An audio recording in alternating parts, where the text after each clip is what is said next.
개인보험 세무처리가 있는데요. 개인보험 세무처리. 개인보험에 대한 세무처리는 뭐냐면은 보험료 납입자가 있습니다. 보험료 납입자가 있고요. 보험료 납입자가 있는데 아까 말씀드렸죠. 계약자가 있고 그냥 계약은 실제적으로 형식적으로 돈 내는 사람. 그런데 실제 보험료 납입자가 따로 있다는 거죠. 보통의 경우에는 계피수, 계약자, 피보험자, 수익자 이렇게 나눠지는 거고요. 이 사고가 났는데 부가 사망했다. 계약자는 누구? 아버지. 보험자는 누구? 피보험자 누구? 아버지. 돈은 누가 가져가? 자녀. 라고 하게 되면은 상속세. 그런데 중요한 거는 돈은 누가 냈다? 아버지. 자, 계약자는 잠깐만 잊으세요. 이 돈 낸 사람이 중요한 거예요. 돈을 누가 내고 누가 받아갔냐. 이 두 가지를 포커싱 해 보시면은요. 이게 결국 A라고 보고 얘가 B라고 하면 결국 A, 납입자 누구야? B, 돈 누가 받아갔어? 그래서 상속세, 증여세 나오냐 안 나오냐 보겠습니다. 1번은 방금 설명드렸고요. 보험료 납입자가 아버지야. 돈 낸 사람은 아버지야. 근데 돈 누가 받아갔어? 자녀. 아들이 가져갔어요. 그리고 피보험자는 어머니였어요. 그럼 뭐죠? 어머니가 사망을 했죠. 어쨌든 보험사고는 이렇게 피보험자랑 연결이 되는 것이고요. 보험을 들었던 어머니가 사망했어요. 근데 돈을 누가 받아갔죠? 자녀가 받아갔죠. 어머니가 돌아가시고 어머니가 돈을 냈으면 그거는 상속세가 되겠죠. 하지만 아버지가 보험료를 내고 어머니가 돌아가셨어요. 그래서 보험료가 나왔어요. 그러면은 아버지가 간접적으로 자녀한테 증여한 것으로 간주가 되는 것입니다. 그리고 돈을 누가 냈어요? 아버지가 냈는데 돈 누가 가져갔어요? 자녀가. 그래서 아버지가 사망했다라고 하게 되면 또 상속세.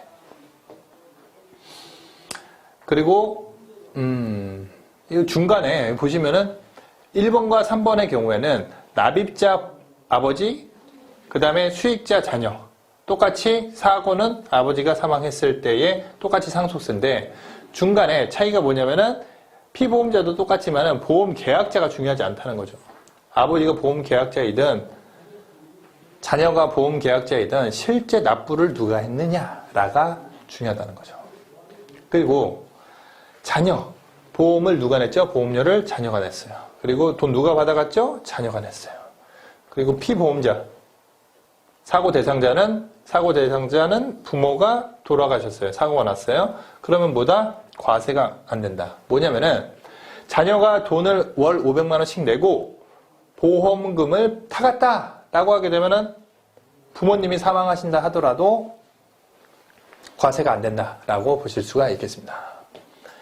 그리고 부모가 냈어요. 부모가 보험금을 내셨는데 누가 타갔다? 자녀가 타갔다. 그리고 보험사고가 아니라 연금을 지급하는 거예요. 연금 지급.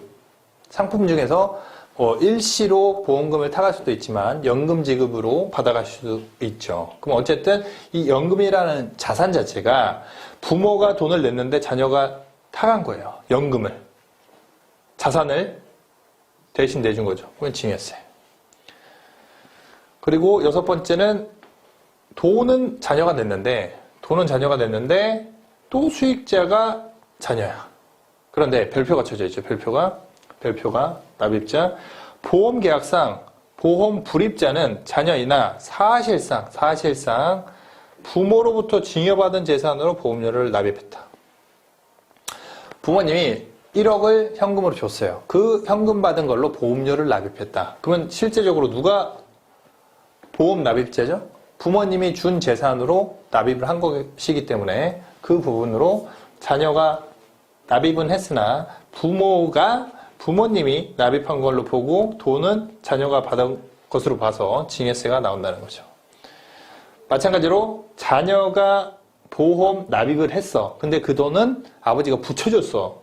이해되시죠? 실제 납입했지만 그리고 자녀가 돈을 받아가죠. 그리고 부모님이 사망을 하죠. 그렇게 하게 되면은 실제 돈은 자녀가 내고 자녀가 받아갔으면 문제가 안 되지만 실제 납입한 사람, 실제 돈 내준 사람은 누구나 부모님이기 때문에 부모님이 돌아가셨을 때 상속세가 나온다라고 보실 수가 있겠습니다. 법인보험 세무처리도 볼 수가 있는데요.